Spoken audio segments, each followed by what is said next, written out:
بسم اللہ الرحمن الرحیم۔ السلام علیکم ورحمۃ اللہ وبرکاتہ۔ محترم سامعین کرام، ناجائز تعلقات کے خاتمے کے لیے آپ لوگوں کے ساتھ ایک بہت ہی مختصر سا عمل لے کر حاضر ہوا ہوں۔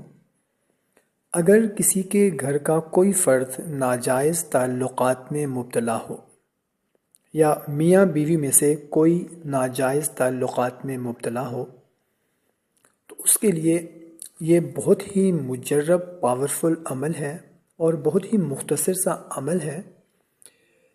گھر کا کوئی بھی فرد ہے تو اس گھر میں رہنے والا کوئی بھی بندہ اس کے لیے اس عمل کو کر سکتا ہے۔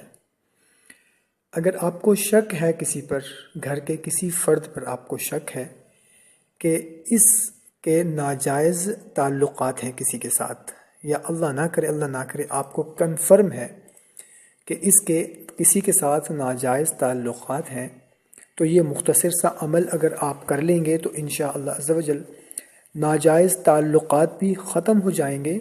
اور اگر خدا نخواستہ کسی کی بیوی ناجائز تعلقات میں مبتلا ہے یا اس کا شوہر ناجائز تعلقات میں مبتلا ہے یا گھر کا کوئی بھی فرد ہے ناجائز تعلقات میں مبتلا ہے، تو ناجائز تعلق بھی ختم ہو جائے گا اور میاں بیوی کے درمیان محبت بھی بہت زیادہ بڑھ جائے گی۔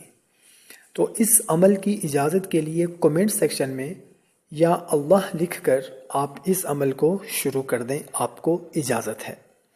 عمل انتہائی آسان سا ہے۔ اس کے لیے آپ نے کیا کرنا ہے کہ 1000 مرتبہ آپ نے سورہ مائدہ کی آیت نمبر 100 سورہ مائدہ کی آیت نمبر 100 کو آپ نے 1000 مرتبہ پڑھنا ہے۔ کس وقت پڑھنا ہے؟ جب بھی آپ کو وقت ملے اس وقت آپ نے سورہ مائدہ کی آیت نمبر 100 کو آپ نے پڑھ لینا ہے۔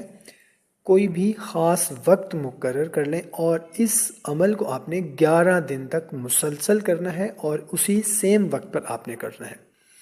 اور اس کے بعد پانی پر یا پھر نمک پر دم کر کے وہ پانی یا وہ نمک اس کو پلانا ہے آپ نے۔ اور اس عمل کو چاند کی 14 تاریخ کے بعد کرنا ہے، یعنی کہ چاند نظر آنے کے بعد 14 تاریخ کے بعد کرنا ہے۔ پہلی تاریخ کو، دوسری تاریخ کو، تیسری تاریخ کو چاند کی اس وقت نہیں کرنا، چاند نظر آنے کے بعد 14 تاریخ کے بعد اس عمل کو کر لینا ہے۔ اور 11 دن تک آپ نے مسلسل کرنا ہے اور ناغہ بھی نہیں کرنا۔ اور چاند نظر آنے سے پہلے یہ دیکھ لیں کہ اگر آپ 14 تاریخ کو شروع کر رہے ہیں، 15 کو شروع کر رہے ہیں، 16 کو شروع کر رہے ہیں، 17 کو شروع کر رہے ہیں، اس تاریخ کو شروع کریں کہ چاند نظر آنے سے پہلے آپ کے 11 دن مکمل ہو جائیں۔ انشاءاللہ عز و جل وہ ناجائز تعلق ختم ہو جائیں گے اور انشاءاللہ عز و جل بہت ہی زیادہ محبت پیدا ہو جائے گی۔